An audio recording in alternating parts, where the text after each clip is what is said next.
saya kasih kado. Kado pertama yang ingin saya sampaikan di hari jadi ke-21 Kabupaten Samosir,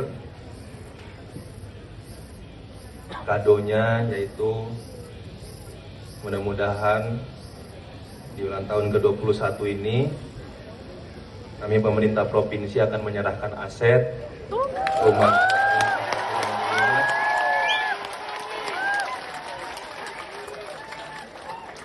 sehingga nanti di HUT di hari jadi Kabupaten Samosir ke-22 nggak ada lagi permintaan untuk rumah dinas asetnya dikembalikan ke Ibu Pertiwi Kabupaten Samosir karena nanti sudah diserahkan ke Kabupaten Samosir.